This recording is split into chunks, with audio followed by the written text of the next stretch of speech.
Expected points, clean sheet odds, and who is the best captain.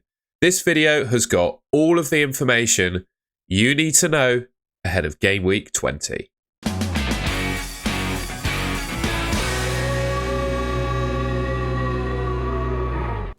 We're going to start off then by looking at goalkeepers, and I'm going to show a view of Game Week 20 in isolation, which we've got on screen at the moment.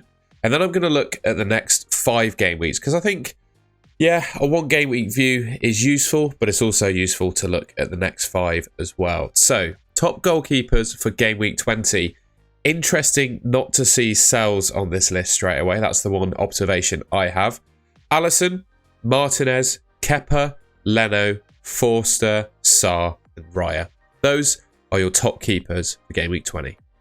Over the next 5 game weeks, that trend continues with Alisson being number 1, but I think that's slightly propped up by the fact that the Fantasy Football Hub points prediction has got Game Week 24 as a potential double, and what they've done is they've increased the predicted points by the percentage likelihood that there is a double game week, if that makes sense. So the percentage likelihood is factored in, and that double game week is likely to be the case for obviously Liverpool and Everton, who had their game postponed, right? So Alisson and Pickford at 1 and 3. Got Raya in between at number 2. Sanchez, just with, I think, Chelsea's great fixture run, he's there. Martinez is up there as well. Villa have actually got a pretty decent run when you look at how they could perform defensively. But the fixture run is good, but I would still question whether Aston Villa are actually a top defence to actually really put Martinez in that top category for goalkeepers. You got Sells of Nottingham Forest, who, in my opinion, is probably the best goalkeeper pound for pound in the game right now. He does have a difficult fixture in 21, but I mean, he's kept a clean sheet against Liverpool at Anfield. So I wouldn't be, massively worried about a tough fixture for him.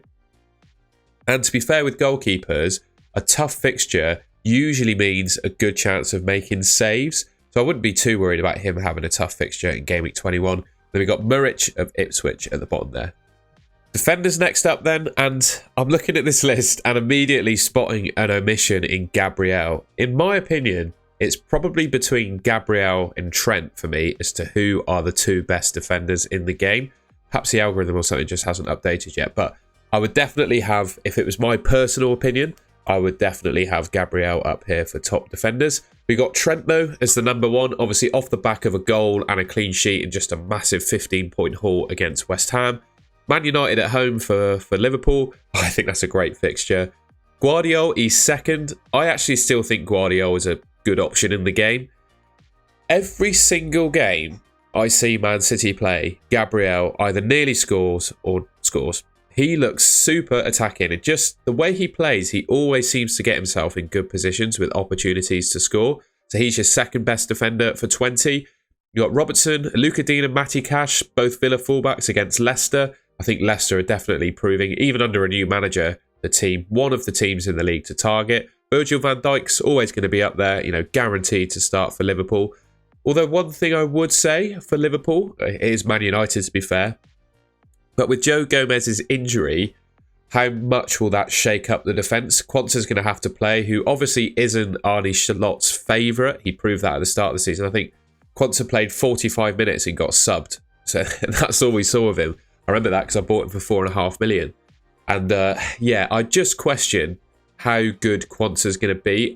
Just that substitution earlier on in the season, I would imagine, would have had quite a big knock on his confidence. So yeah, just all that in mind, I'd just be a little bit worried about that Liverpool defence without Joe Gomez. And then Howson of Bournemouth, he's got Everton at home. That's looking like a pretty good opportunity for Bournemouth as well to keep a clean sheet. Okay then, over the next 5 game weeks, it's no real surprise to see this list dominated again by Liverpool assets, because Game Week 24, Fantasy Football Hub have projected a potential double game week. So you've got Trent, Robertson, Virgil van Dijk as the 3. Those are the 3 that are back to start. I would say the other centre-back, come Game Week 24 and that double game week time's kind of up for debate. Well, it's up for debate at the moment, right? Konate's due back soon, so I don't think there's either Konate or Quansah are on this list, just because I think the minutes are going to be shared over the next 5. Got Gabriel up there as well. Like I said, I think he's one of the best defenders over the next 5 game weeks. He was literally just off the list for being in the top for 20. Guardiola's still in there. You got Luka Dean, who I would question his minutes, but I wouldn't question the fixtures. I think Aston Villa have got a few good fixtures in there, and he seems to be liked by the algorithm. He's obviously on free kicks, and he is really good from an attacking perspective as well. Talking of defenders that are good from an attacking perspective, we've also got Munoz up there, who I would say if you're an owner of Munoz, bought him ahead of Game Week 19, you should consider yourself really unlucky. Could have scored in 19, he could have even scored in 18 as well. I'm pretty sure every game I've seen him play when Sarr has been starting for Crystal Palace, Munoz has been in super attacking positions and looked like scoring, right? So I think he's a great option. Palace seem to be turning things around a little bit now with their results, and they are performing, in my mind, a little bit better defensively. So yeah, he has the opportunity, I think, to not only get attacking returns, but has some clean sheet potential as well. So that was the look at the top defenders outright, but I also think it's useful to look at the top cheap defenders as well, because most of the top defenders are the premium assets, and ultimately you can't have all of them in your team, so you have to look at the cheap defenders as well. So we got Luca Dean and Munoz, who we already spoke about. They're the top two cheap defenders in the game at the moment. But then we got Jed Spence, who I think will probably come into that Spurs starting 11, given that Udogie's got a hamstring injury. Malo Gusto of Chelsea, he looks good, but I would question if he's actually going to play every game. Milenkovic, for me, I would put Milenkovic and Munoz as my top two cheap defenders in the game, just in my mind. I think Milenkovic, well, I know Milenkovic is putting up the best underlying attacking data of all of the Nottingham Forest defenders, despite not necessarily actually being the top point scoring one. And he is now, if Aina goes up in price by the time I release this video, he's around $500,000 cheaper than Aina is. So you may as well save the cash and go for Milenkovic. Matty Cash is up there as well. Like I said, both Villa fullbacks looking pretty good. And then it's put Quansah in there just because he's so cheap and he is better than other cheap defenders. But like I said, I think it will be up for debate just how many of these next 5 Quansah actually plays. And I think that's reflected in the expected points. But he is expected to play some just because Liverpool have so few options available now. So he's made the list. On to midfielders then. And, well, it's no surprise to see Salah top of the list. He's got 200 points after only playing 18 games. So, as you all know, the Everton-Liverpool game got postponed. Most players will have played 19 games. Obviously, it's game week 19. But Salah hasn't quite yet played half the games in the season, but has hit 200 points. So, he is well and truly on course to be the top scoring player. This is going to be likely the best season he's ever done in FPL, which would make him the top scorer again in FPL history, or the best season in FPL history. However you want to look at it, you get my point. Could he be on for a 400-point season? That would just be absolutely mental. He is the top midfielder. Man United at home, I'd suggest, is a pretty good fixture for Salah, especially because Man United don't really seem to have any sort of decent left-back at the moment. Cole Palmer, Crystal Palace away, is obviously a good fixture for him. Son's got Newcastle at home, and Bumo, Southampton away. You know, he's just never stopped being an option, has he? I know I sold him, and I don't regret doing it because it allowed me to get Isak in. But he is just a player you can keep in your team and he'll just keep ticking away with returns. Southampton away for him. Great fixture. Foden, a goal and an assist in his last couple of games. Although I wouldn't say they were the most convincing goal and assist I've ever seen. Like, he's not gotten that goal from Man City playing well in, or him doing a good job. And likewise, the assist was a bit scrappy as well. So, yeah, he's up there, but I'd still question if he's really that good of an asset. Ismaila Sarr, with the form that he's been in, put up over 1 XGI in Game Week 19. Unlucky not to get a return. He's amongst the top midfielders for 20. And Kulusevski as well against Newcastle. I have a general point about midfielders. We'll get onto this when we talk about the next 5 game weeks. But quite honestly, I think there is a real lack of really exciting midfielders in the game at the moment. You can see there is a big gulf between Salah, Palmer and the rest. And the rest are a real mix of prices. You've got bargain basement players like Ismaila Sarr mixed right in with the likes of Heung-min Son, and they're in and around the same kind of expected points. And what I wanted to talk about looking at the midfielders for the next 5 is just in general my thoughts on FPL midfielders. I think the best way to shape your midfield in FPL right now is to have Salah and Palmer and then just go cheat with the rest of them. Yes, Son, Mbumo, Bruno, Odegaard, they all look good, but the expected points, if you just look here, I've got the cheap midfielders coming up next. The expected points for Bruno and Odegaard, 24, right? You look at the cheap midfielders, Sar's on 25, Eze's on 24, and then Semenyo 22, Ahmad 22. There's very little in it between those sort of mid-price midfielders and the really cheap ones, which leads me to think, well, why on earth would you go for those mid-price ones? Why wouldn't you just go super cheap and spend the money elsewhere? Just a little observation that I've had on midfielders. Couple of players I wanted to pull out on this list, I guess. Eze. Sar actually looked to be the outstanding performer of the two in Game Week 19. It was just that Eze came away with the goal. Sar actually put up better underlying data, interestingly, than Eze did. So just an observation there. Kulusevski, probably the standout Tottenham midfielder, although I do also like Brennan Johnson as well. You just can't rely on Brennan Johnson's minutes is the only thing. And then you've got Semenyo and Ahmad as the top sub-6 million midfielders alongside Sar. He's not on this list, but I would probably put Morgan Rogers on there as well. So for me, the 4 pickable sub-6 million midfielders in the game, you've got Ismaila Sarr, Semenyo, Ahmad, along with Rogers, of course. And yeah, like I said, I'd have 2 of the premiums, Salah, Palmer. You could have all 3 of those, Sarr, Semenyo, Ahmad, and Rogers if you wanted to, or maybe just go for, sorry, that's 4. You know what I mean? You could have 2 or 3 of them depending on how your budget is working.